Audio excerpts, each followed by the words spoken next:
Hey, what's up, everybody? Welcome to the Sports Ethos NBA show with Rick Kamla. How you doing?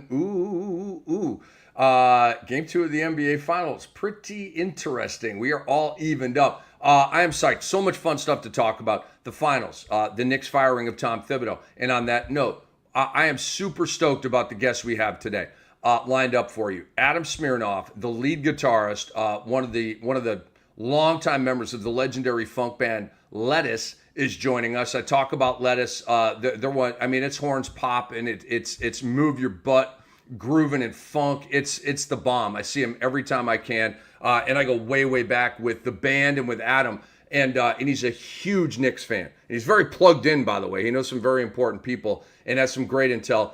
We talked the night the Knicks fired Thibs. I'm like, dude, we got to bring this to the air. Boom. So we will in about 17 minutes. He's scheduled to come on at 11:20. And so let me tell you about our great sponsor, BetOnline. BetOnline is the world's most trusted betting platform, your number one source for your sports betting action. Baseball season's in full swing. I love playing strikeout props. We're into the NBA and NHL playoffs. BetOnline has more ways to stay in on the action with the latest odds, news, and scores, even live in-game betting while the games are being played. With the largest selection of odds in everything from MLB, NBA, NHL, UFC, BetOnline remains the best online source for all your sports wagering info. In between games, head over to the BetOnline casino with all the top Vegas-style games, including poker and a live casino. BetOnline, the game starts here. We begin with Cam's Core 4. OKC evens the finals at 1-1. They get a 123-107 victory. The only thing that was not predictable about that game last night was the fact that OKC did not beat Indiana by 20, because that's how I thought it was going to go. And I did make some live bets as it was creeping up, and I lost some of those. I did ultimately make some money last night. Most importantly, because I had an anchor of OKC minus 10.5 going into the game. Indiana, once again, dude, they don't die. I thought last night they might let go of the rope and, lose by 25 or 27. They don't. And then, late in the game, the last 3 minutes, it was, the third string for Indiana against the third string for OKC. And I'm like, oh my God, they're not going to get to 20. They're not going to. And they were at 20 the whole game, right? 20, 22, 23, 19. And then it came down to 16. That was a buzzkill. That was the only thing that was not predictable about this game. Okay, everything else was OKC winning by a wide margin. Come on, you didn't see that coming. You really thought Indiana was going to win yesterday? That's not how this goes, man. And just historically, but with this OKC team, they ain't going out like that, bro. Come on, they're not. The Knicks losing, back-to-back home games to start a series against Indiana. They OKC at a way higher level than the Knicks. They ain't going out like that. SGA is absolutely incredible. Such an underrated defensive player. Remember when I was doing my award watch, I had a number 2 for Defensive Player of the Year. All y'all mofos, you're missing it, man. You're missing it on SGA. I know Dort gets a ton of credit, rightly so. J-Dub makes the all-defensive team, rightly so. But are these guys better defenders than, Dort might be, but for SGA to score, 33 a game or whatever it is, do all the other stuff, and then still be an elite defensive player, it does not get talked about enough, okay? He had dig downs. He had 4 steals. He had a block. He had 8 assists in this game, 5 rebounds, 34 points, made 11 of 21 shots. He was phenomenal, okay? And he refused to lose. It was very important that he brought his teammates along for the ride this time. I thought he took a little bit too many shots in game 1. And it really disrupted the flow. Others weren't feeling it. Ultimately, you had a math problem because not enough other guys were doing stuff. In this game, 34 points, 8 dimes. It was a very balanced, perfect formula for SGA in this one. And he made history in several ways. He has scored 72 points through the first 2 games in his NBA Finals debut. It's the most points ever by a player in his first 2 career NBA Finals games. Most ever, as in it's his record, okay? It's a little bit of a weird record, but it's his. Allen Iverson had the previous record, 71 points in his first 2 Finals games back in 2001 against the Lakers. Greg Harvey reports, players in NBA history to score 30-plus points in 9 straight home playoff games. Shea and Wilt. and Wilt. Bro. And for Wilt, you got to go back to the absolute heyday of Wilt. The heyday of Wilt was not with the headband down with the LA Lakers. That was not the heyday of Wilt. Although, with the ladies, that might have been the heyday of Wilt out there in LA. But the heyday of Wilt on the basketball court was back in the early 1960s, man. So you got to go all the way back then.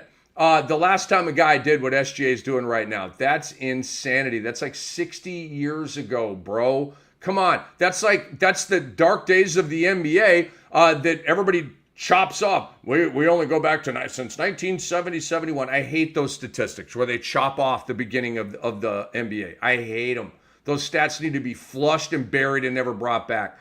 Either, like, if you want to do a stat and say it goes back to the beginning of the play-by-play era, okay, cool. That you are defining the parameters of the stat. If you want to go back to the beginning of the three-point line, which it was either 80-81 or 79-80. But when the NBA brought the three-point line in, okay, and you want to create some kind of three-point stat starting with, fine, okay? Even if maybe you want to do the merger, all right, is your break point. I still don't like that, though, because we're forgetting Oscar, West, Baylor, Wilt, a lot of Kareem. Like, it just doesn't make any sense to me to forget all of that. Bill Russell, right, the Celtics dynasty. You can't forget all that stuff, man, and just act like it never happened. I don't want to go back that far. It's lazy, you new media hacks. It's lazy. It's the whole league. Goes back to 1946. Read about Dolph Shays, okay? Read about these guys. So there it is. Rant over. I do have a rant coming up too. All right, and Shai Gilgeous-Alexander officially has, and so I talk, another stat that annoys me is when they merge for LeBron to like billow his point, like regular season points and postseason points merged, right? I don't like that. I think that stat sucks. You have regular season stats, you have postseason stats. They should not be merged or added together, okay? I think I might have found an exception to that because this stat just rang kind of cool to me. Because maybe it's because they're not trying to do too much with the stats, right? I feel like you're trying to do too much with the stats and make them dance too much when to billow. LeBron James does not need to be billowed any further, okay? He just in a podcast said he has 50 billion points, okay?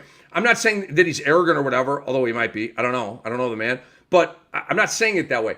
I'm saying you don't need to create stats and get creative with stats on LeBron James that way. You don't. Check out this SGA stat. He has officially become a 3,000-point season scorer. This is why I like this stat, okay? Because you think about, like, the league leaders score 2,000, 2,300, 2,400 total points for the year, right? And then you add on the playoff points. So to get to 3,000 to me is actually kind of cool, right? In one season, regular and post, you're going over 3,000 points. That seems pretty incredible to me. He's the 12th player to do it.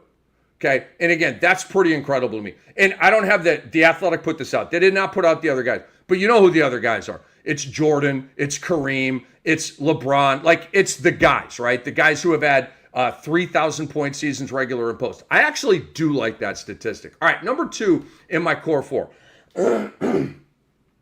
OKC had 5 players score at least 15 points. 5 in game 2. All right, it's the first time that happened at a finals game since the Raptors back in 2019. I'm going to do a countdown here. Do a little trivia because I have it written here. Who are the 5 Raptors that all scored 15 plus points in game 6 against the Warriors in the 2019 NBA Finals? Okay. 5 Raptors, 15 plus points in game 6 of the 2019 NBA Finals. All right. Done. Time's up. You got your list? It's Kyle Lowry with 26, Pascal Siakam with 26, Kawhi Leonard with 22, Fred VanVleet with 22, and Danny Green had 15. I would have said I would have gotten Lowry, Siakam, Leonard, and VanVleet. I would not have gotten Danny Green without checking the box score. I thought that was going to be Marc Gasol or Norman Powell, but it wasn't. It was Danny Green. By the way, they had a crew. Think about it. Lowry was still good. Siakam, Kawhi, VanVleet was better than he is now. Danny Green, Marc Gasol, Norman Powell. OG Anunoby was on that team, but he was hurt, remember? They had a freaking crew on that tour. Masai Ujiri, you built a really, really badass team that year. All right, SGA had 34. J-Dub had 19. Chet had 15. Caruso had 20. Aaron Wiggins had 18. Total team effort. The role players always play better at home, and you saw that a lot. The question is, can those guys do that again in Indiana? And I believe they will for at least one of the games. I want to tell you about the Sports Ethos app. We're making huge investments into what we call the next generation of Sports Ethos. The past 12 months have been a game changer for us on all fronts. We're working super hard behind the scenes to deliver the best fantasy product and the best analysis you've ever experienced. Okay, so download our app now. Please go to your favorite app store, download the Sports Ethos app. Stay on top of all the latest news for the NBA, NFL, Major League Baseball, plus take advantage of our fantasy basketball tools. Our app is your ultimate edge. Don't miss out. All right, number 3 here in Cam's Core 4. Let me retweet this out here real quick, ladies and gentlemen, so people can check us out. I'm at Rick Kamla Sports, by the way. You guys can go ahead and tip your bartender. Give me a follow. We are live right now with the Sports Ethos NBA show with Rick Kamla. You can give us a follow at Ethos Fantasy NBA. All right, the Knicks firing of Tom Thibodeau is number 3. My initial reaction, folks, was, there goes our league, wilding out again. I was surprised, not shocked. Nothing. One of the greatest rock albums of all time is Nothing Shocking by Jane's Addiction. I listened to it, song with track 1 to track whatever, not every day, but frequently. Phenomenal album. You should look it up, man. You should, especially you young people. You're like, wow. Dude, when old heads like me, especially, like, I'm a musician, like, love music, we have a musician coming on, like, when we say, like, a band like that, you guys should investigate that, because you need to know the old music. It gives you perspective. And the old music's usually better than the newer music. Anyway, rant over. It just continues the strangest season we've ever had. Okay, the Luka trade, the dumbassery of that, the 2 coaching firings, Michael Malone and Taylor Jenkins near the end of the regular season, the Pelicans stupidly whacking David Griffin, one of the most brilliant shot callers the league has ever seen. What a dumb move. I mean, what an absolutely historically dumbass move by the Pelicans. And then, it's debatable with Thibs, and we're going to talk with Adam Smirnoff about this. Lead guitarist, songwriter, absolute funk legend is going to be joining the show here in about 5 minutes. And so in talking with him, like, you learn more about it, and you're like, all right, I see some. Just on the surface, I don't like it. Like, really? I mean, you went to the East Finals and you're whacking Thibs?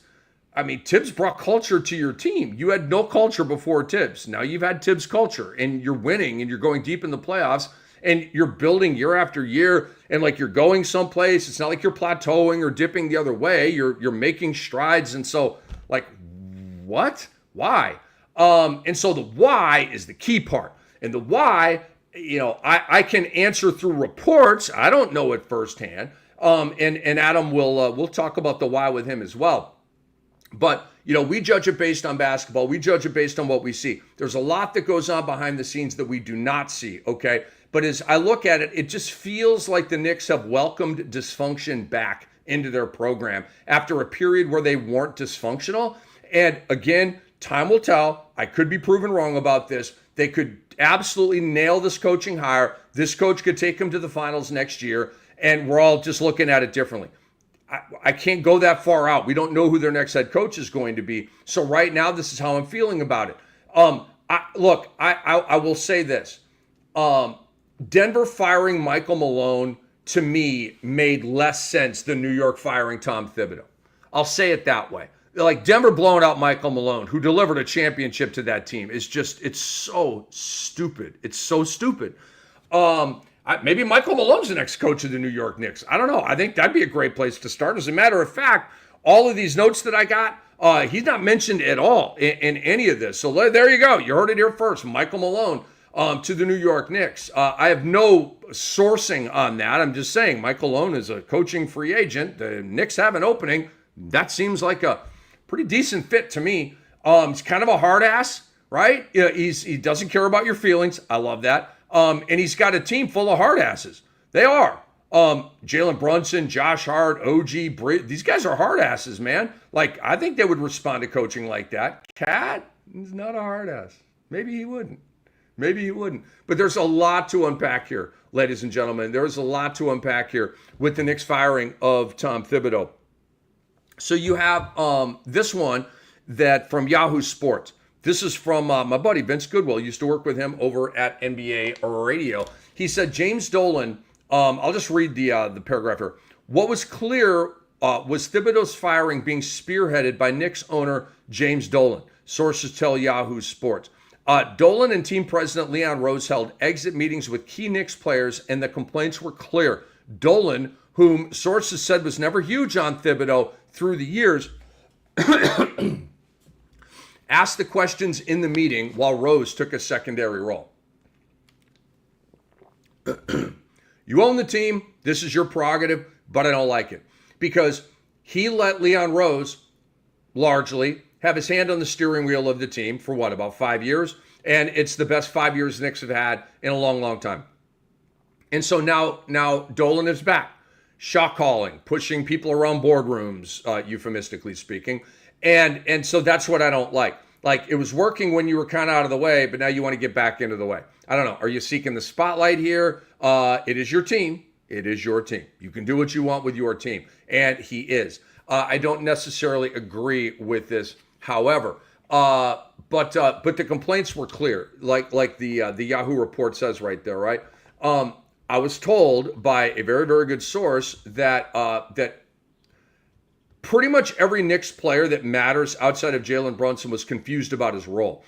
That's what a source told me. And so then hearing Vince Goodwill say key players and their complaints were clear. That was probably their complaints. Though the intel I got, that report married. Here's another one, again from Vince Goodwill. Anonymous Knicks player didn't feel like he could play for Tom Thibodeau if he returned next season. Wow. Quote from Vince, a couple of players felt like Thibodeau played the starters too many minutes and felt he had an inability to adjust, sources said. And another player said he didn't feel like he could play for Thibodeau if the coach returned next season. Is that player Karl Anthony Towns? I ask because we get this report. NBA Central put this out. An anonymous NBA executive believes Cat may have played a role in Tom Thibodeau's firing. Quote, who was on the Timberwolves when Thibs got fired in 2019? Who is Cat's former agent, Leon Rose, now the president of the Knicks? I wouldn't be surprised at all if Cat told Leon and James Dolan during the exit interview that he didn't want to play for Thibs anymore. So it's a 1 + 1 = 2 scenario, but it's decent speculation. I'm not mad at it. These reports come. Vince Goodwill's one of the best in the biz and has been for a while. He might have actually talked to Cat, okay? And again, when you're Vince and a guy like, you don't mention names. The intel that I got, I didn't mention a name with that. I just said I got intel, okay? It's what we do. We're not hiding anything. It's just the game. You don't want to, you just don't say specifically. It's the game. It's the journalistic game. Is Cat a coach killer? I don't know. Signs point to maybe. Thibs screams about defense constantly. When you literally listen to a broadcast, let's say it's Mark Jones and Doris Burke for ESPN, right? I know they don't work together anymore, but they used to. But I'm just picking a broadcast crew. It's Mark Jones and Doris Burke. And so there will be like a 5-second period where nobody says anything. Maybe the team's walking the ball up the court, right? You'll hear Tom Thibodeau. You will. I'm telling you. You Knicks fans know exactly what I'm talking about. I mean, they're done this year. Next year, you're not going to remember this. But you're going to hear whatever team Thibs is on. If he may not even coach next year. I'll get to that in a minute. The Knicks owe him so much money. If I'm Thibs, I'm retired. I'm good. Bye. I'm buy a boat. See you. I ain't doing media. I ain't doing nothing. I'm chilling, bro. I'm chilling.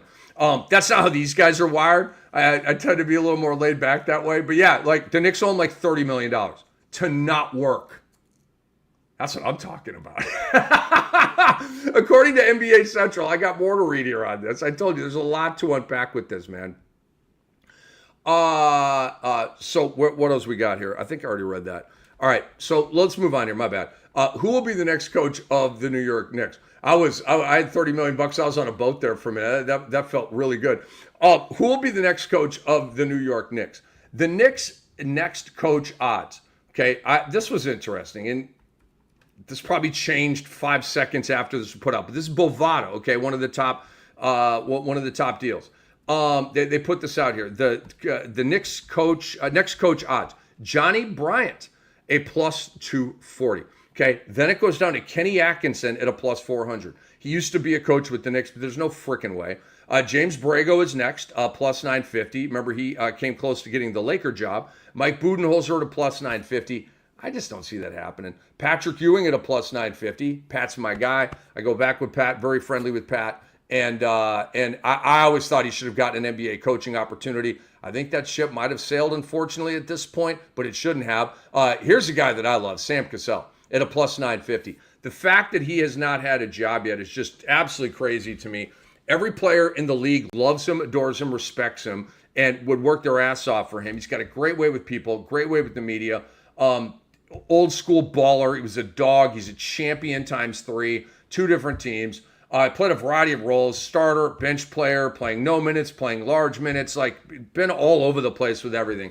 And at the base, just a hell of a freaking guy. I love me some Sam Cassell. It's a very warm greeting every time I see him. And then it goes into Vogel and Chris Quinn and Jay Wright, who's come out and said it's not going to happen. Mark Jackson, I would not hate that at all. Mike D'Antoni, Becky Hammond, Jeff Van Gundy, I wouldn't hate that. Jerry Stackhouse, who was just on Kerr's staff, Adrian Griffin, Mike Honora, and I'm not going to read the last name because it's just a joke. It's a media member who already gets too much burn and shine, and so I'm not going to give him any more. We got my boy. Oh, let's bring him in right now. Without further ado, we are bringing in a dear, dear friend of mine. This is one of the greatest musicians in the history of the world. His name is Adam Smirnoff, and we got him in his car right now from the funk band Lettuce. Yeah. Adam, what's up, brother? Yeah. What's up, man? I'm not one of the greatest musicians, but thank you. I appreciate that. I just try and do my thing, man, you know. I love it. Ever Can you hear me? humble. Yeah, no, I got you, bro. I got you. My boy is humble. So, Adam, man, let me start with this. Were you surprised that Tom Thibodeau, and by the way, I got to set this up for people that may not know. My man Adam lives in Denver. Okay, huge Knicks fan. Huge Knicks fan. I grew up in New York. I'm a New Yorker who's transplanted here in Denver. How about that? I love it. Well, dude, I lived in Colorado once, Adam, for 3 years, man. It's good living out there. I'm not mad at you for taking your skills out there. You know, it's more like raising a family out here. You know what I'm saying? Yes, I do. So, were you shocked? Were you surprised? Did you see it coming? Tell me about your initial reaction to the news. Well, I think for any diehard Knicks fan like myself who watches the team intimately, that we have been back and forth on this teeter-totter for years. Whether we love Thibs or we hate Thibs, we want to keep Thibs, we want to fire Thibs. And I feel like the media, honestly, is that way too, right? Because, there's an element of surprise, obviously because of the success of the team this year. Specifically, as we know, the media is like, how could you fire someone after the best season of 25 years, right? So, yes, there's that element of surprise. But if you really were watching on a day-to-day basis, like I watch, there's also a little bit of expectation of this happening, right? And there's a lot of different reasons that we could go into this, right? I would say number one is inconsistency of who the team is on a nightly basis, right? That who shows up versus who doesn't show up on a nightly basis was really striking on this team. From night to night, you didn't know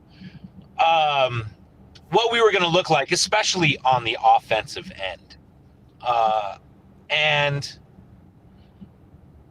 if you've been watching Thibs for years, you've literally never seen him make an adjustment, ever. He sticks with what he does, and it can be frustrating, probably as a player and as a fan at times, even though he's had a lot of success, and we're really grateful for Thibs. But I think one of the big things that you really have to keep in mind here is that I view Leon Rose as the person who came in and completely changed around this team, hired Thibs, went and got Julius Randle, and started this entire process, right? I don't know. Is this a video thing? Are people seeing me or listening to me? No. They could see you. Thanks for adjusting the cam right there. Yeah, sorry about that, folks. Oh, you're good, dude. I just dropped off my kid at daycare, so you know what it is for all of you dads out there. Yes. And you know what? I feel like in a lot of ways we have to have faith in Leon Rose, right? Because he came in and he changed this team. There was doubts about Thibs when he first hired him. There was doubts about Julius Randle when he went and got him. And we end up making the playoffs. We won one game, with that team, and then we didn't make the playoffs the next year, and Leon Rose made some more adjustments to our lineup, and he made some good draft choices, some not good draft choices, like any GM. You hope the good outweighs the bad. And the next thing you know, we're competing, and each year, I feel like we got better. And each year we had doubts from the peanut gallery. I'm going to call every non-real Knicks fan and every member of the media, I'm throwing you in the peanut gallery because I know most of you guys don't watch the team the way we Knicks fans do, right? You just only look at results, which is cool. I get that. But when we signed Brunson as the free agent, all the peanut gallery was like, what are you doing? You overpaid this guy. He's been even the media guy, just. I was not a part of that particular peanut gallery. I love that move. Yeah. Well, most people were really against that move. And a lot of the moves that we've made over the years, and we've only gotten better. So Leon Rose gets Thibs, gets Julius Randle, goes and gets Brunson. We get better. We trade quickly. We trade, RJ Barrett, and we end up getting Cat. And everyone said getting rid of DiVincenzo and Cat was worse, and we were going to be a worse team. And we ended up beating the Celtics this year. The former champs, of course, they were not at full force, and I'll admit that. That's cool. You play who you're up against.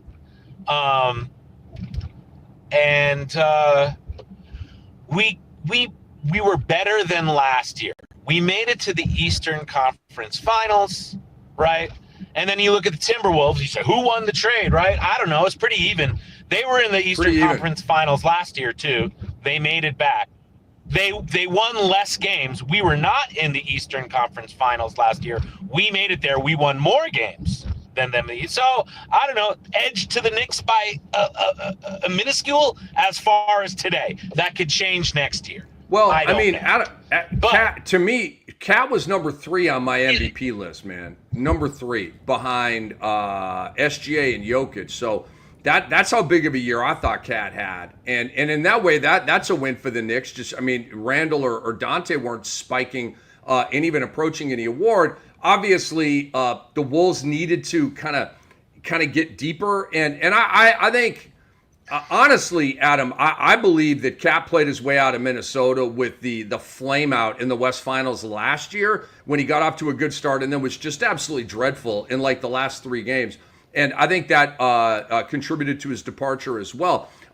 So you mentioned Leon Rose, and the legendary Adam Smirnoff of the funk band Lettuce, hanging out with your boy Rick Kamla here, Sports Ethos NBA show with Rick Kamla. You mentioned, and I wrote the words down, you have faith in Leon Rose. But Adam, and rightly so, I'm not challenging you on that at all. What about this? I mean, there's no reason. There's no reason I shouldn't have. Well, hold on a second. We got this report from Vince Goodwill that Jim Dolan, the owner, spearheaded the firing of Tom Thibodeau. That was not a Leon Rose production, and that Dolan was never really a fan of Thibs. So I ask you: is Leon Rose actually still in charge of this team, or is James Dolan back to the meddling owner thing? I don't buy it. I don't buy that report. Personally, I don't think Leon Rose would be there if that were the case. He would leave. He has been put in charge. Jim has stepped away from the team. And I think if you are the general manager and you're drafting young players and putting them in there, and Thibs is refusing to play them, refusing to develop them, would you get frustrated as a GM? I feel like Bob Myers was frustrated with Kerr not playing Wiseman, Kuminga, and Moody. I think that's why one of the reasons why Bob Myers is with ESPN right now. Go ahead, Adam. Yeah, I just think that what if Thibs and Dolan? What if Leon Rose and Dolan were in agreement with half the fans? All right, let's just talk about this. Because I feel like the Knicks were in kind of like a no-win situation here. First of all, honestly, do you want to know who I think spearheaded this? Deeply, the players. The Knicks players spearheaded this. Not Brunson, though, right? They had an exit meeting. Not Brunson, though, right? I think Brunson is the captain of the team. And he's going to represent the team as a whole. And he wouldn't go out publicly while Thibs is still coach and insult him. That's unprofessional. And Jalen Brunson's one of the most professional basketball players on the planet. So I don't think when has a player ever sat at a podium after a great season and said, fire my coach? I don't want to play for him. Never. He would never do that. So that interview to me is moot. It's a moot interview, right? No one is going to say that. But if every one of his teammates is saying to him at the end of the season, hey, man, I'm worried about my health. I don't want to play for this guy. He's running us into the ground. I'm worried about injuries. He doesn't have any empathy when it comes to injury, and he doesn't play our bench, and the bench guys are frustrated, obviously, for inconsistency.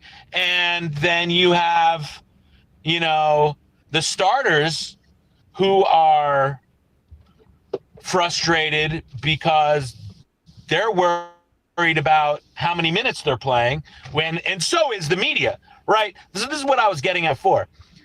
You don't fire Thibs and someone gets injured next year. What are you guys going to say?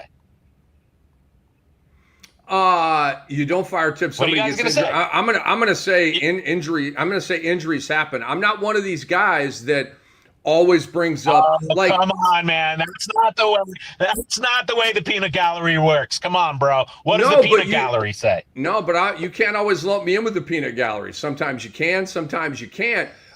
So, for example, when Derrick Rose, gallery is going to say Thibs runs his players into the ground. This is what you said last year not you personally. This is what everyone said last year in the playoffs when our guys got injured before Indiana.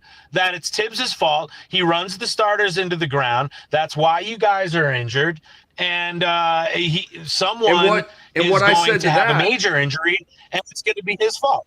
and Adam, what I said to that is OG Anunoby has had injuries haunt him his entire career. And so, he's hurt again. Okay, well, that pretty much, I mean, think about it. Toronto won the chip back in 2019. He was hurt. He was not able to play for them. Jalen Brunson, by the way, broke a hand. That had nothing to do with usage rate and, RPMs, maxing in the red level because he's playing too much. So I didn't agree with those takes. Adam, when it comes to playing, I'm a more is more guy.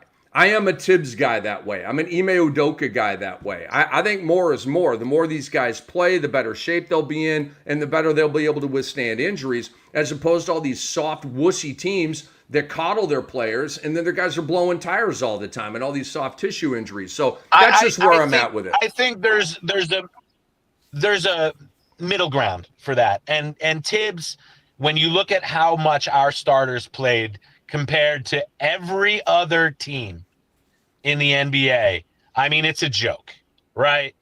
So I think that,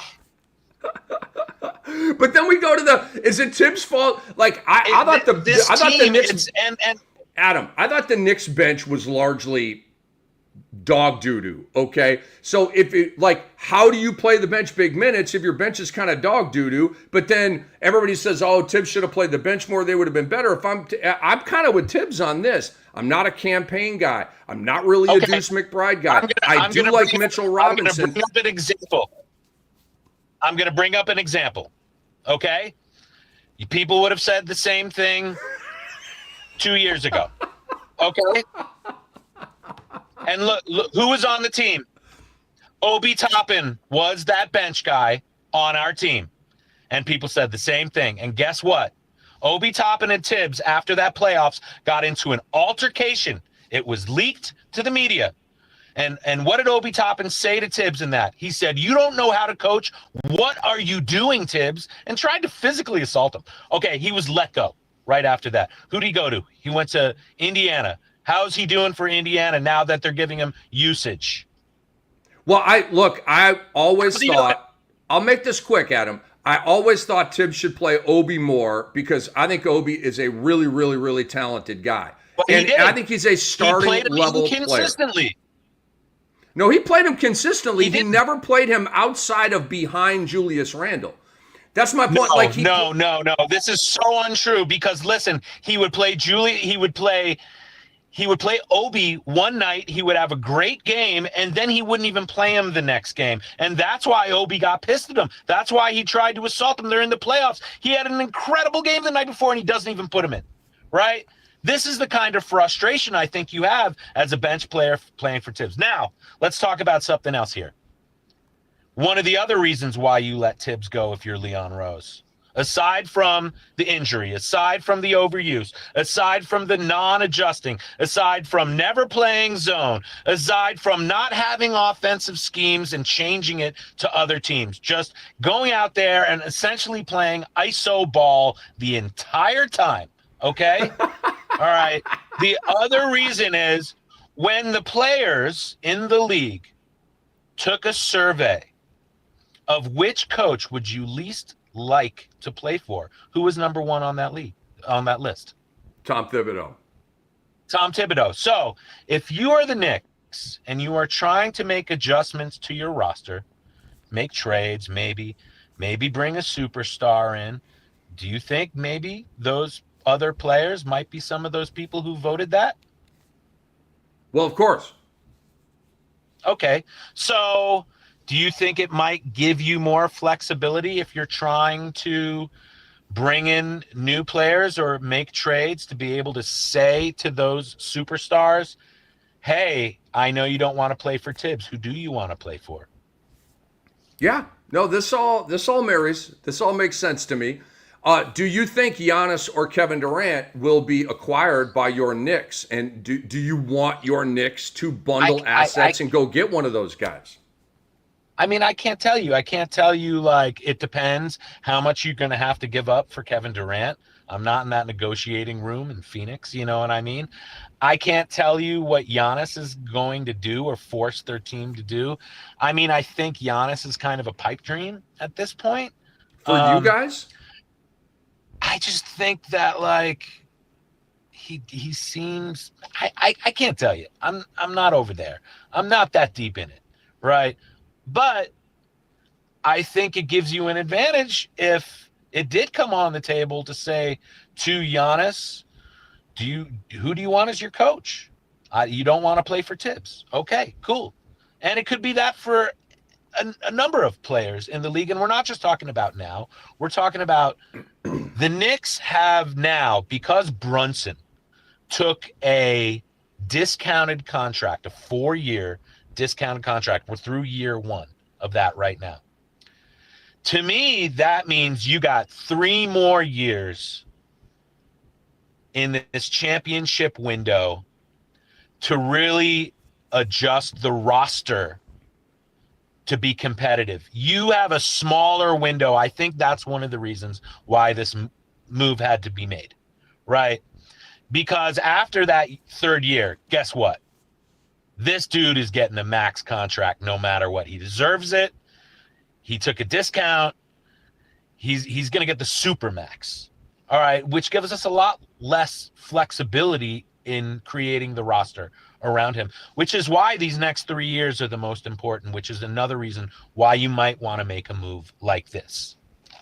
So what about game 2 last night, Adam? Adam Smirnoff, guitarist, songwriter, just a badass musician with the legendary funk band Lettuce, hanging out with your boy Rick Kamla.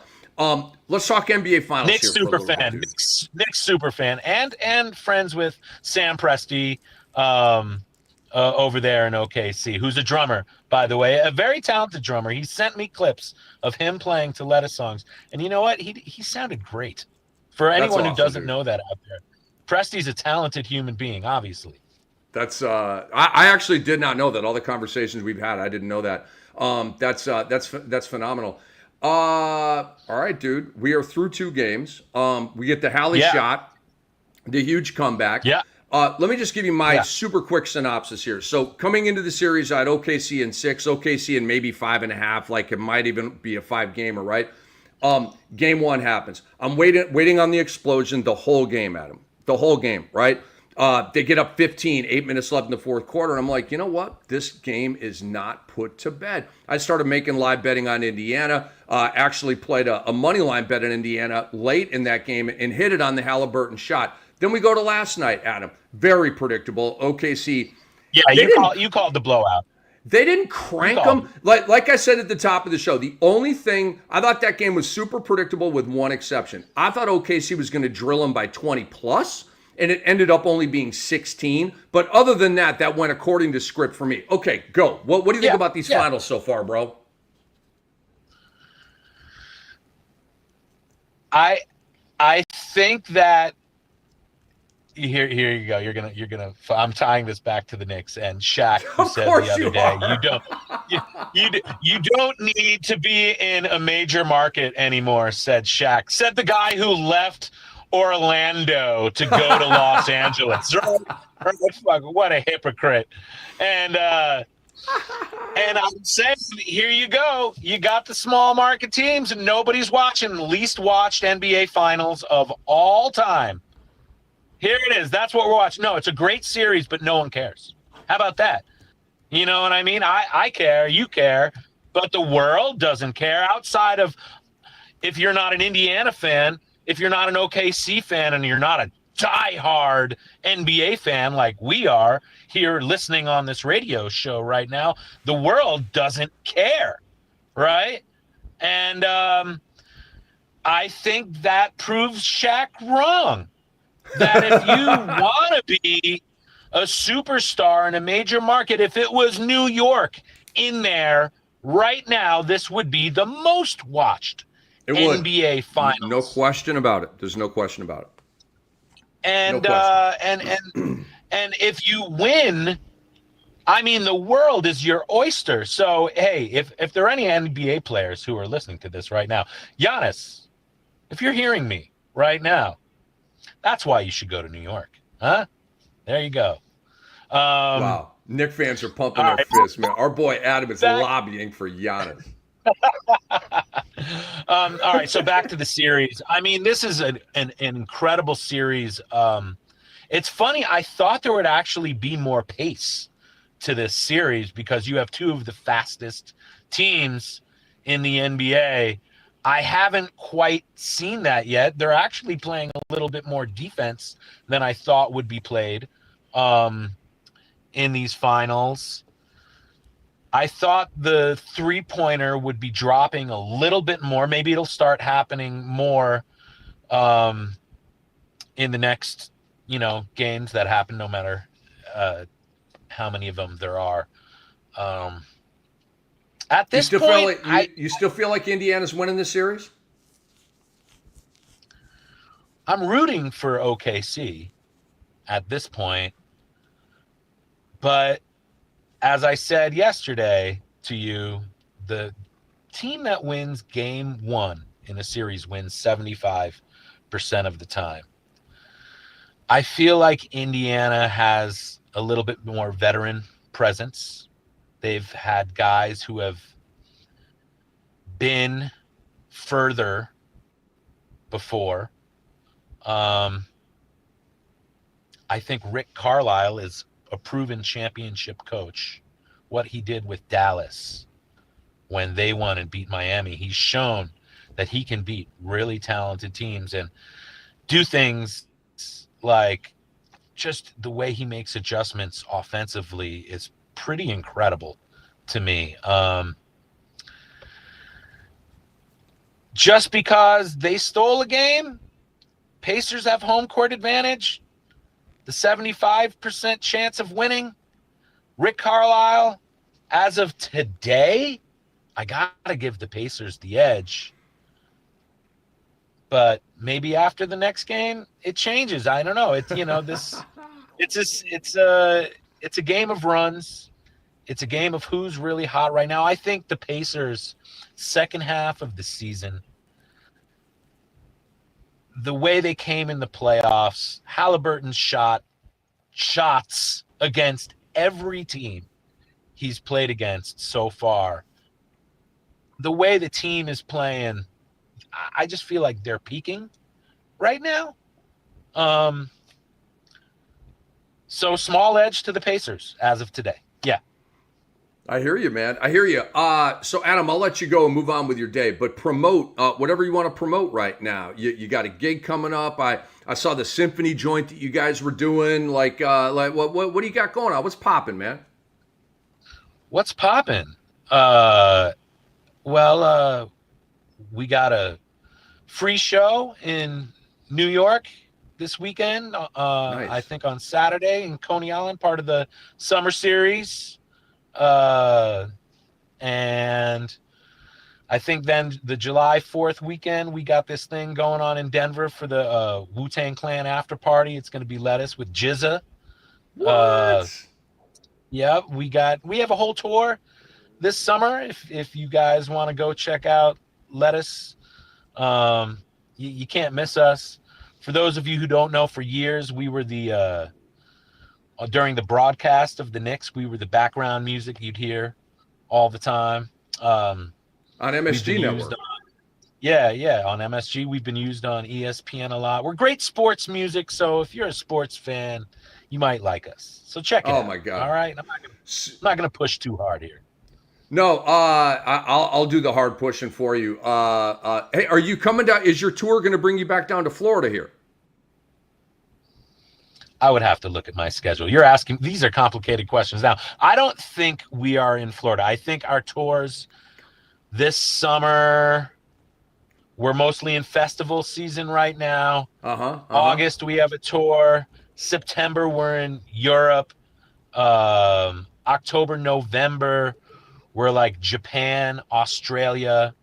Badass, dude. Yeah, worldwide West. I love it. Adam, I can't thank you enough, man. Just coming on and dropping knowledge. Good luck to your Knicks, dude. Good luck to your Thunder and however these finals go. But obviously, we'll be texting and staying in touch. And I appreciate you, brother. Thanks so much for coming on. Hey, man, thank you. I appreciate you having me on here. Thanks to everyone out there, all you NBA fans. You're my brethren. Love you guys. All right. The great Adam Smirnoff. I love it, man. From the legendary funk band Lettuce. Check him out on tour. Dang, not coming to Florida. That hurt, man. That hurt my soul.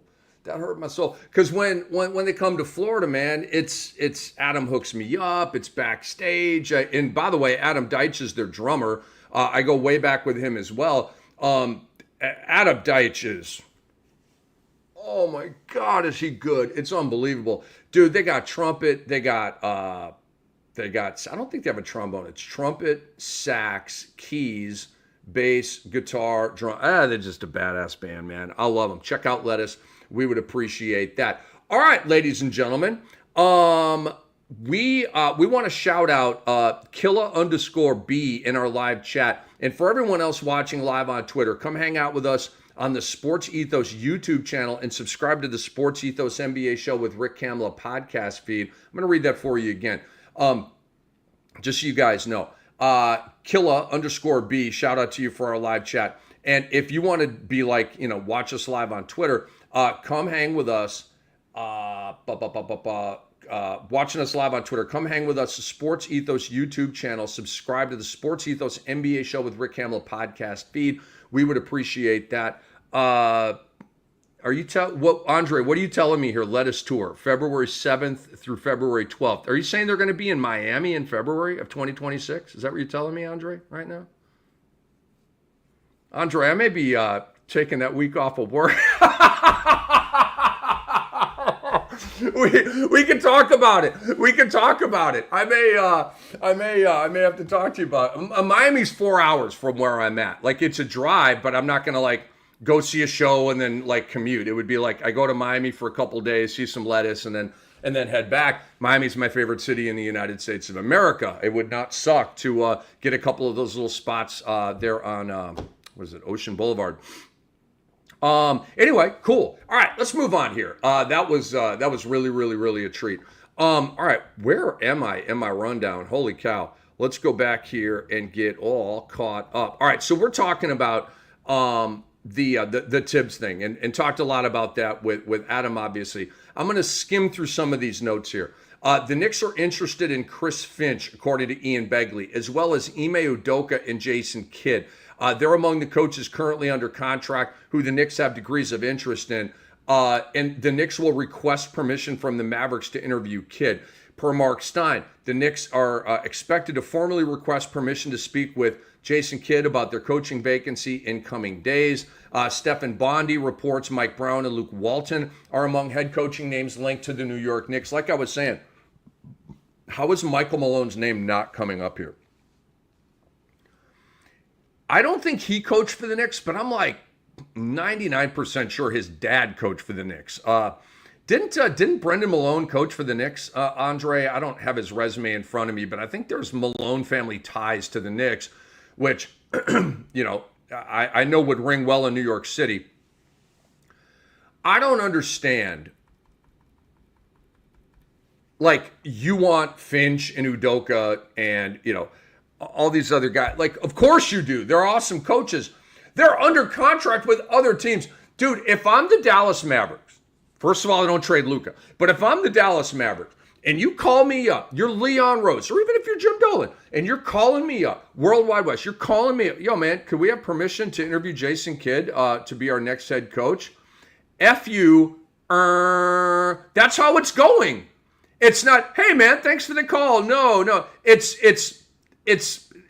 something like, beat it, dude. Like, maybe it's not F you. Maybe that's too strong. But you get the point. It's buzz off. No, you can't interview my coach. No. Dude, if you let another team interview your coach is gone.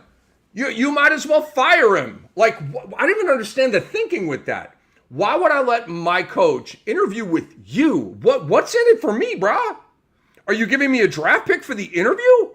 If you float me a second round pick, I'll let you talk to him, and I'll have a talk with Kidd before he has a talk with you, and we'll make it right, and we'll just take your damn draft pick. That is, I don't understand it. I don't. And I understand that Doc Rivers was acquired in a trade with the Boston Celtics to the LA Clippers.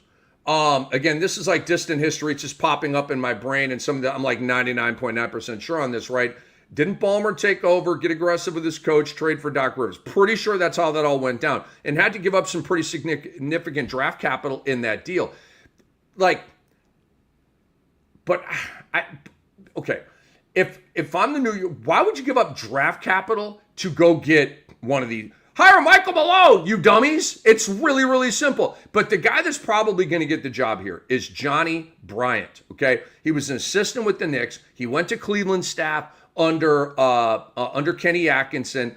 And he, look, I've got intel that Johnny Bryant is loved within the Knicks organization by players, by management, by everybody.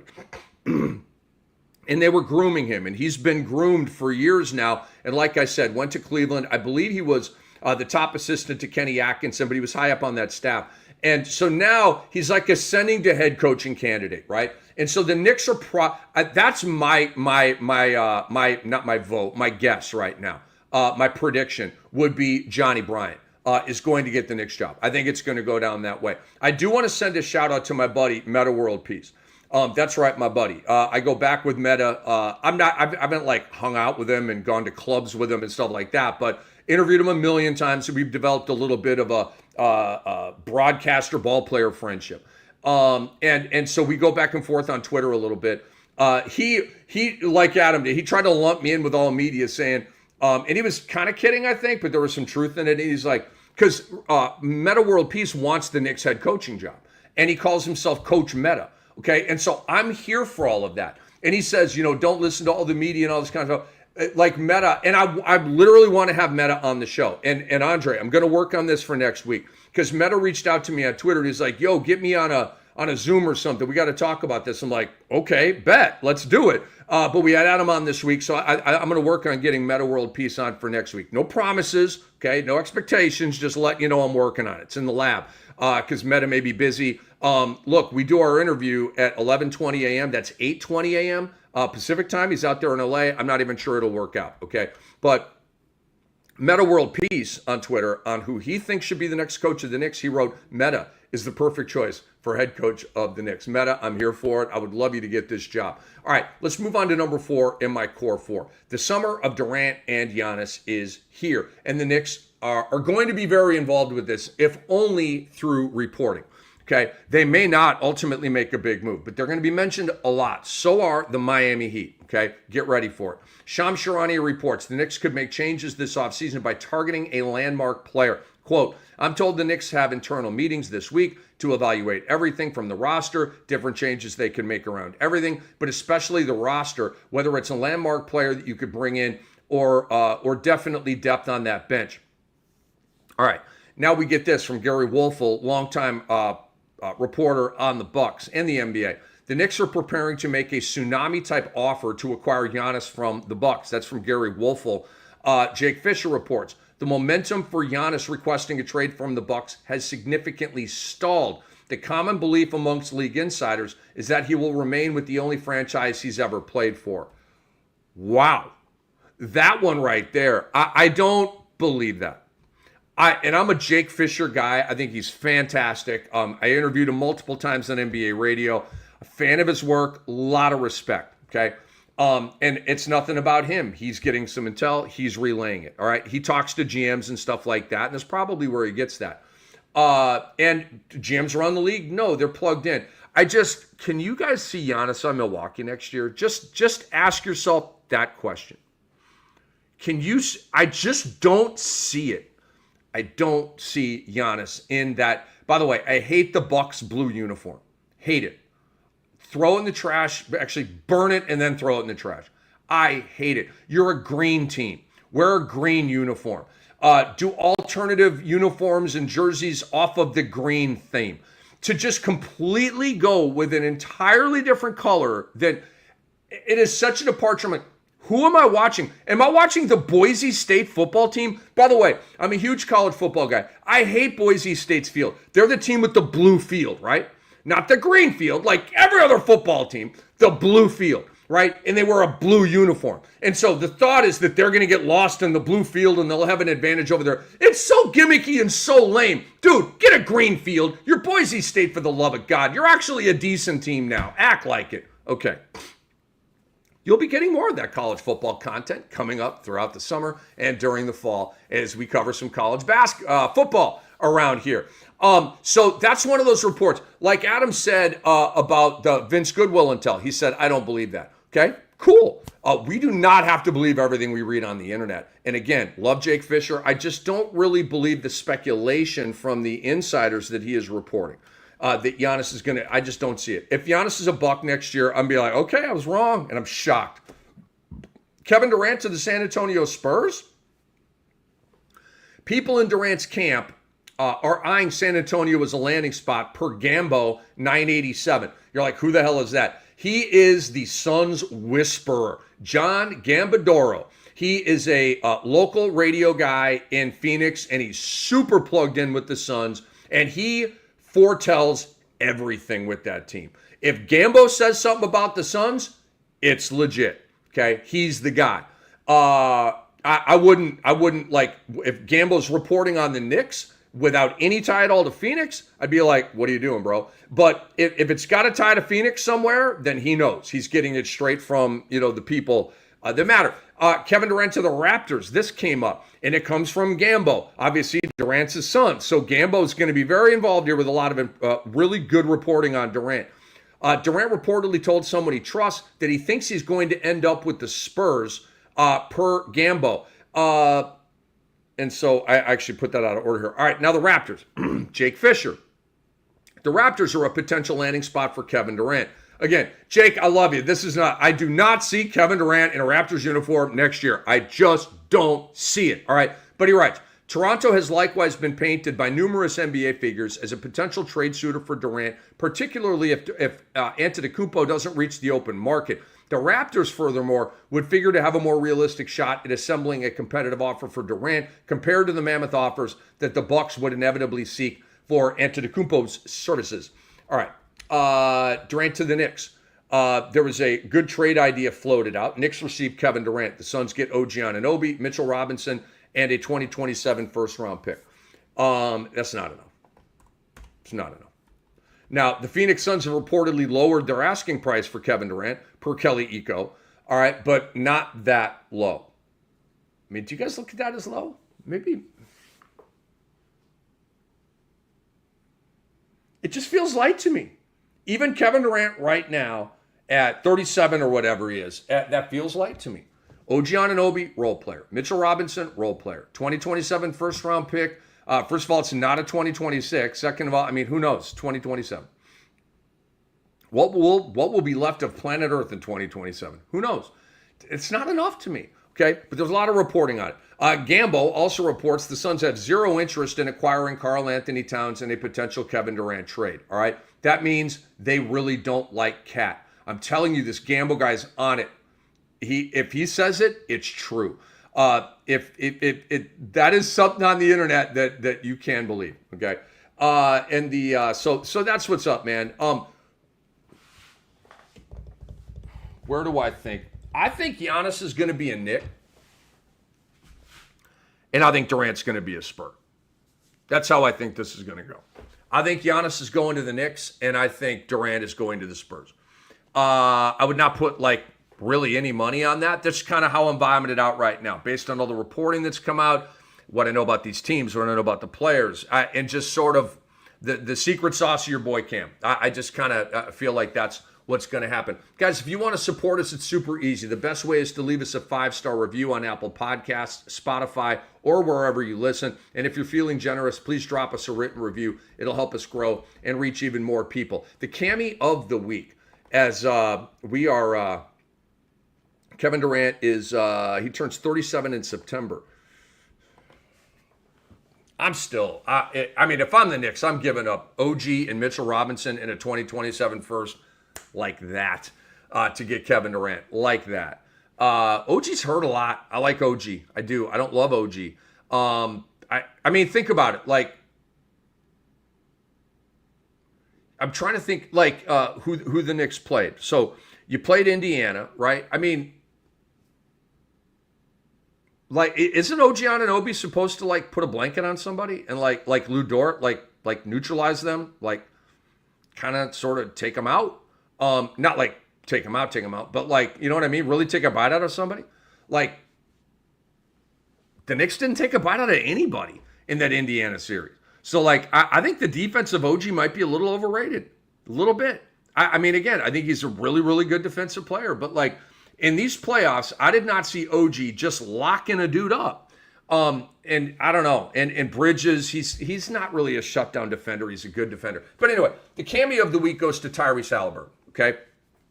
And this is a show that spans the whole week, right? So we hit the air on Monday, so it's basically a Monday through Sunday joint, okay?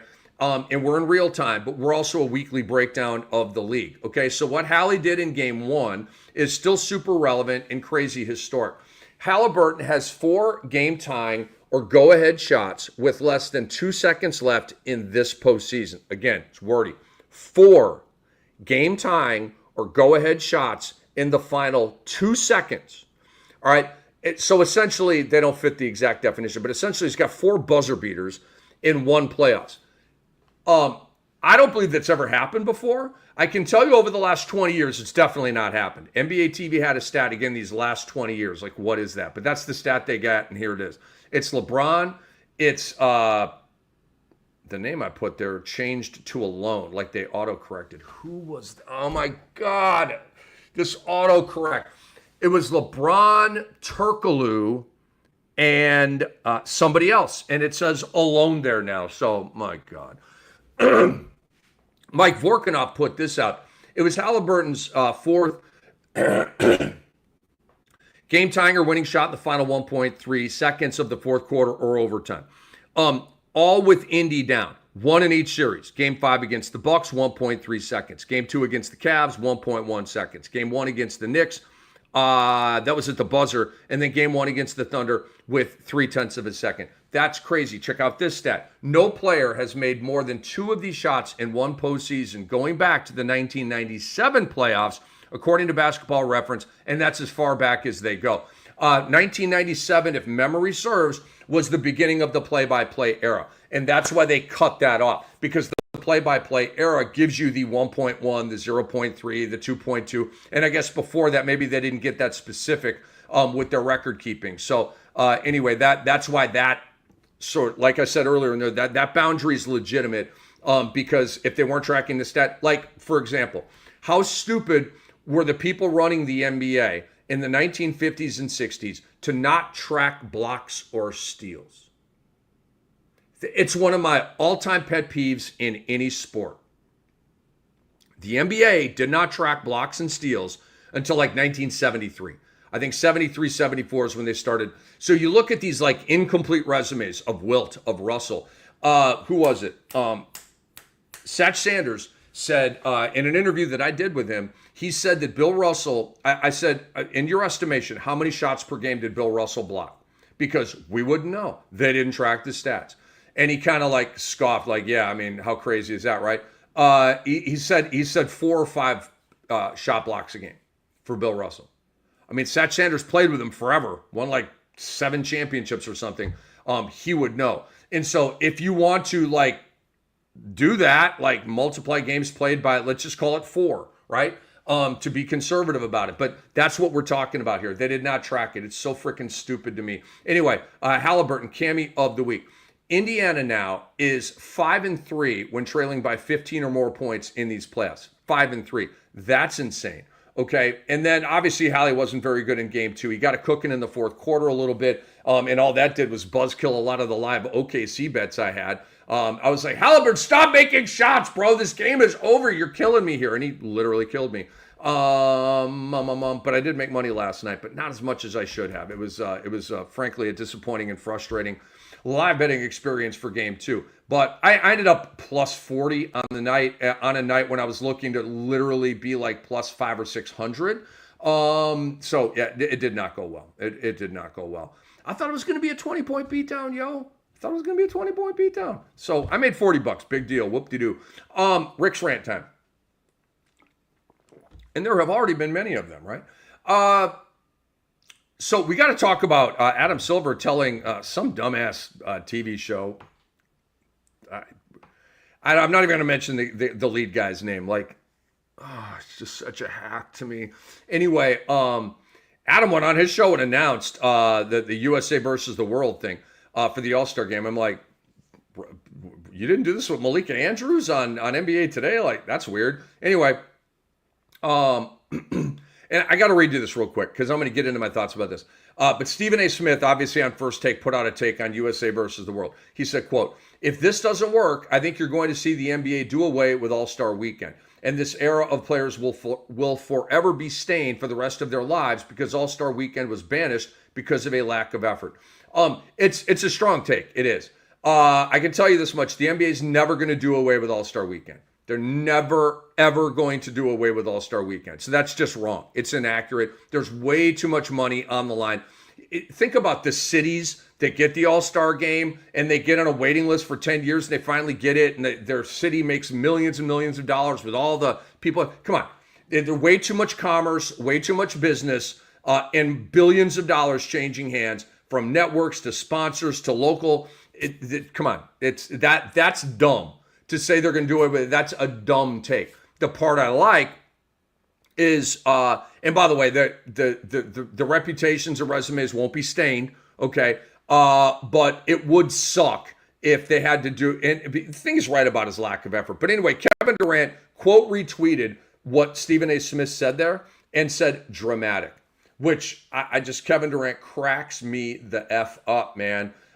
Trolling Stephen A. Smith. He said, all he said was dramatic, hilarious. Kevin Durant, you the man.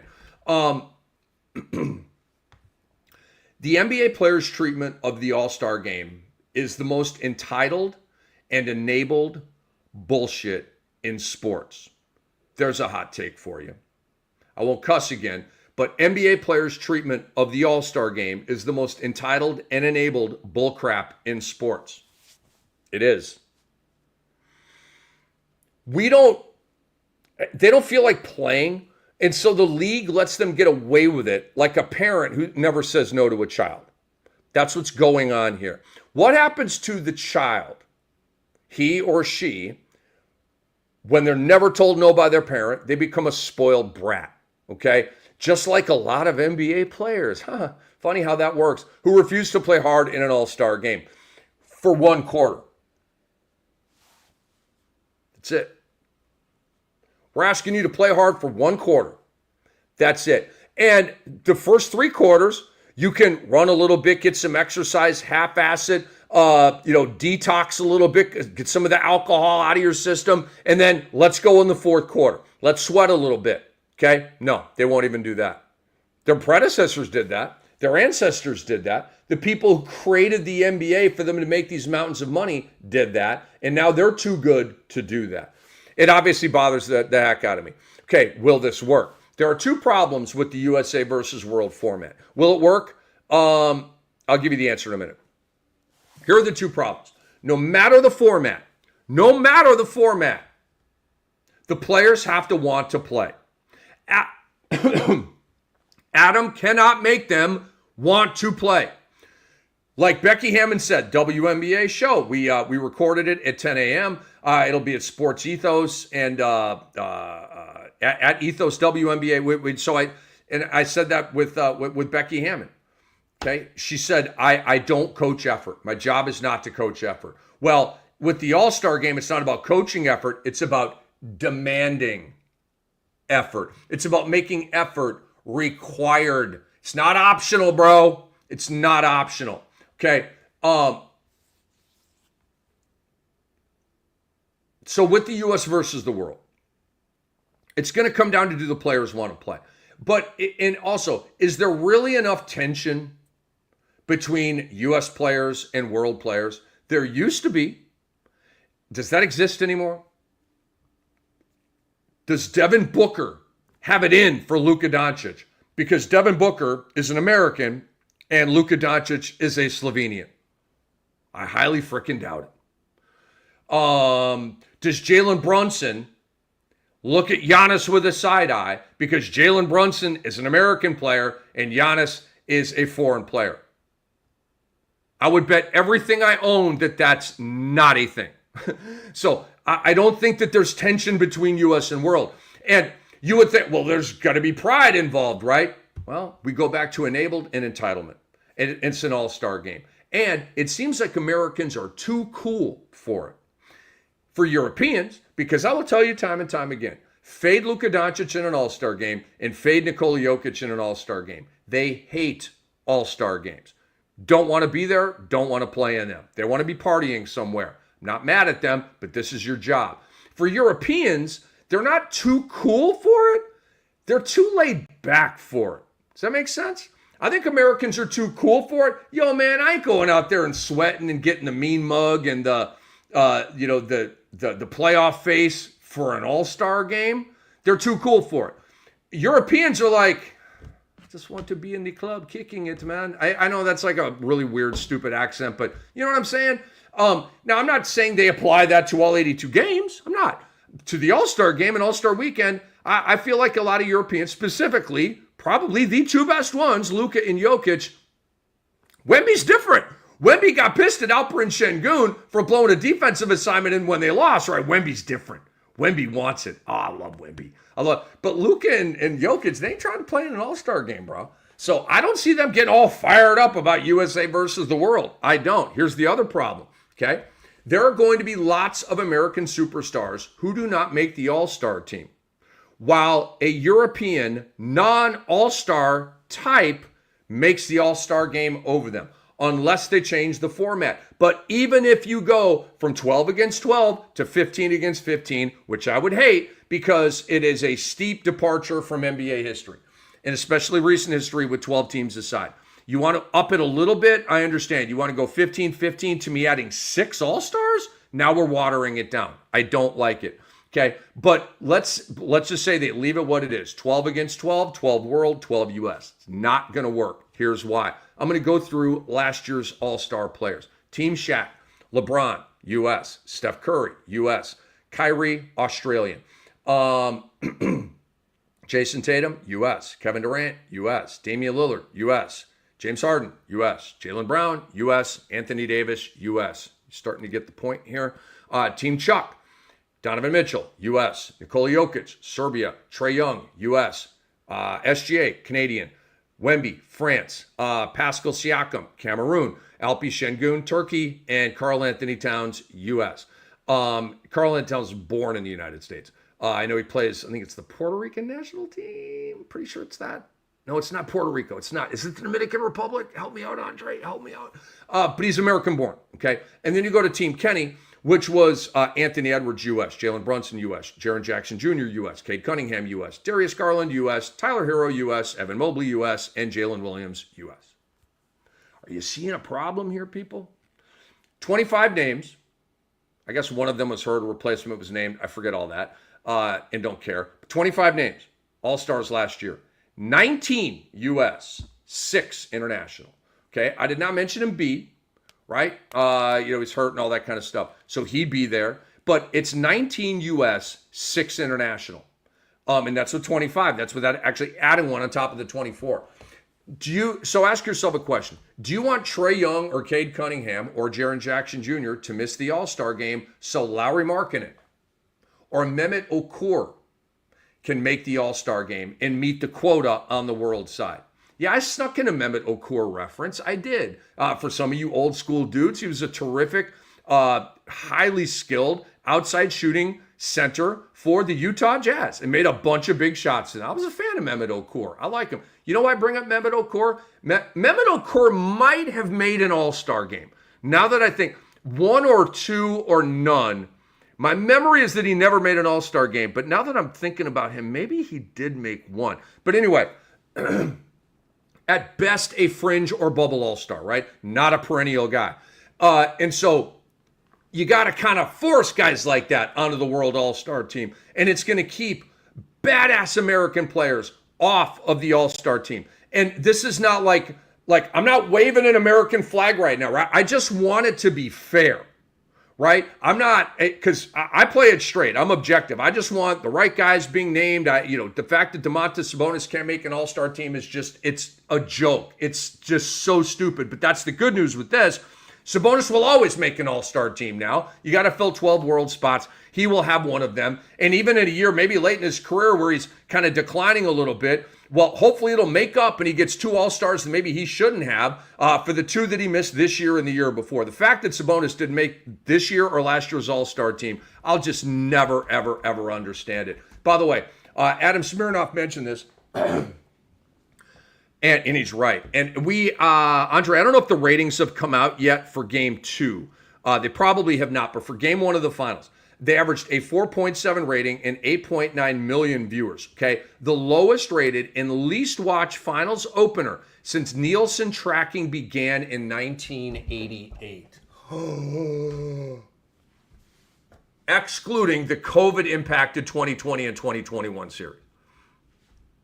Guys, again, this stat matters because it goes all the way back to the beginning of the Nielsen tracking. Whoa! The least watched non-COVID finals opener in the Nielsen rating era, and it was the lowest. I don't really care. It's not my money, okay? But I was worried about this with OKC and Indiana and America being so big city-centric that they kind of sort of don't care. And it's a shame. It really is, because this series has already been really good. Even last night, I mean, Indiana still created some intrigue. Like, are they going to do it again? And they didn't, but they never let go of the rope. They fought hard. They kept it to 16. Dude, any other team, if that was Memphis, if that was Minnesota, that's a 30-point blowout. That's a start up the engine on the plane and get us to game 3. For any other team in the NBA other than India. The Knicks would have done, every team would have packed it and been like, OKC, it's your night. Knock yourself out, guys. Beat us by 30. Who cares? Indiana was like, no, not happening. Not on our watch. Time for the most valuable other. And I will bring in Fake Shaq here in a minute. We got a couple of possibilities this week. Alex Caruso or Aaron Wiggins. From game 2, season on the line, they both came up big. They combined for 38 points. Aaron Wiggins in the NBA Finals last night, game 2, 18 points, 4 boards, an assist, a steal, 5 of 8 from deep. Hoop Central put that he saved basketball, as in without that, they lose and it's 0-2. Maybe that's true. Alex Caruso tied a playoff career high with 20 points, hit 4 3-balls, was absolutely fantastic. So, Fake Shaq, my vote is for Aaron Wiggins. Partly because we've talked a lot about Alex Caruso. And I feel like the game that we got from Caruso was like, okay, Caruso's doing his thing, making shots, but Caruso's been a huge part of the plan. Aaron Wiggins kind of comes and goes. And for him to spike up to 18, I just thought was like more rare and kind of frankly a little bit more clutch for the team. So Fake Shaq, who gets your nod for the MVO this week? Kamla, I agree with you. Thank you for having me on the show. Appreciate it, Shaq. Hey, Shaq, did you hear the Adam Smirnoff interview earlier in the show? No, I did not. Why would I listen to that? Well, I mean, it's a pretty good show, and he's a legendary funk musician. I love the funk. We know you do, Shaq. So, Shaq, Adam, he called you a hypocrite. He did. For what you said about small markets and big markets, and you don't have to be in a big market anymore. But you're the guy that left for Orlando to LA, so he kind of threw you under the bus, called you a hypocrite. What do you think about that? I don't know who Adam Smirnoff is, nor do I care. Okay, Shaq, I totally understand. That's what you can do if you're Fake Shaq, is you can just like play the I'm Shaq and the whole world knows me and nobody knows this little guy over here. You can just play that card. Isn't that right, Shaq? You're damn right, Kamla. All right, Shaq, appreciate it, bro. You got it. All right, Shaq, Fake Shaq, ladies and gentlemen. He gives the nod to Aaron Wiggins as well. All right, what do I want to do here? We're running out of time, folks. I think we just got time for the shout out before we get out. Yes, and it's Don Nelson. Don Nelson, a.k.a. Nelly, legendary NBA head coach for a long, long time. Wore the fish ties and very laid back, kind of with his views on life. Love me some Don Nelson. I've interviewed him many, many, many times. And he won the Chuck Daly Lifetime Achievement Award presented by the National Basketball Coaches Association, which I've had ties to in the past. I'm buddies with Rick Carlisle, who is the leader of the NBCA and sort of the dean of coaches in the NBA right now, I would say. Love both of these guys, and they were at a press conference. And I'll cut to the chase here because Don Nelson had a bunch of cool things to say. And he at one time was the all-time leader in wins. He was then passed by Greg Popovich back in 2022, and they were longtime rivals, right? The Dallas coach and the San Antonio coach. And they may be friends right now. They may not be friends right now because one thing I know about Don Nelson, who, by the way, was a terrific player and like a 5 or something time champion. How many 5 champions as a player with Bill Russell? Okay, he hit the shot the dagger shot that won Bill Russell's final game, Game 7, 1969 Finals. Boston beats L.A. on a Don Nelson shot that hit the heel, went straight up in the air, and went back down, kind of like Hallie's shot in Game 1 against New York. That was Don Nelson, the guy we're talking about right now, and then went on to coach for a million years. What a career, right? Yes, he's a Hall of Famer. I think as a player and a coach, but who cares? He's in the Hall of Fame.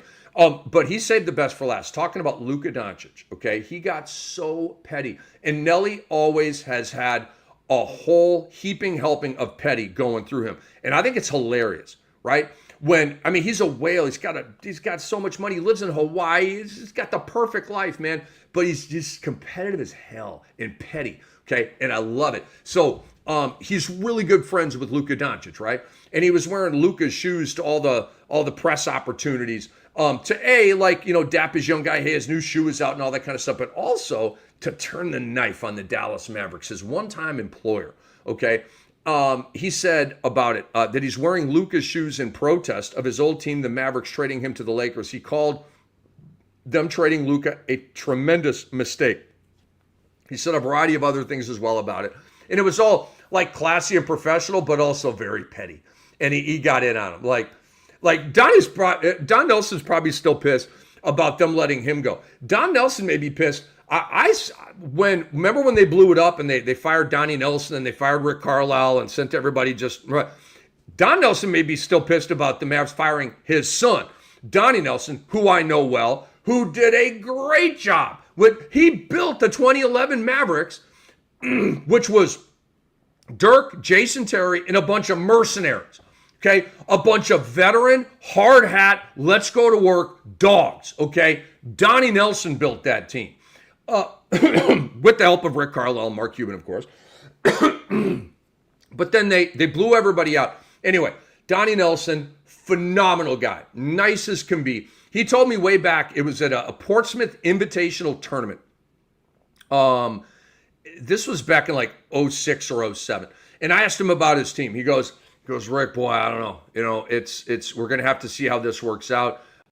We've kind of got a bunch of guys from the island of misfit toys, from the Christmas movie. The one with the Yeti, I think it's the snow. I don't know what damn movie it is. But anyway, it's a line from a famous Christmas movie, The Island of Misfit Toys. And he referred to his team that way. I'll never forget that. It's one of the coolest things the GM has ever told me. I'm like, this is super, super honest, bro, that you just called your team that. Anyway, love those guys. I love you as well. Big shout out to Andre Lemouche. Big shout out to Adam Smirnoff from the legendary funk band Lettuce for hanging out with us. Really appreciate y'all. I love you. Please retweet this on your timelines. Let everybody know that your boy Cam is rocking the Sports Ethos NBA show with Rick Kamla. This episode's been brought to you by BetOnline. We appreciate you. We will see you next Monday morning at 11 a.m. Eastern time. And maybe, just maybe we'll have Meta World Peace joining the show. It's not a tease. It's a hopeful tease. And I'll see you soon.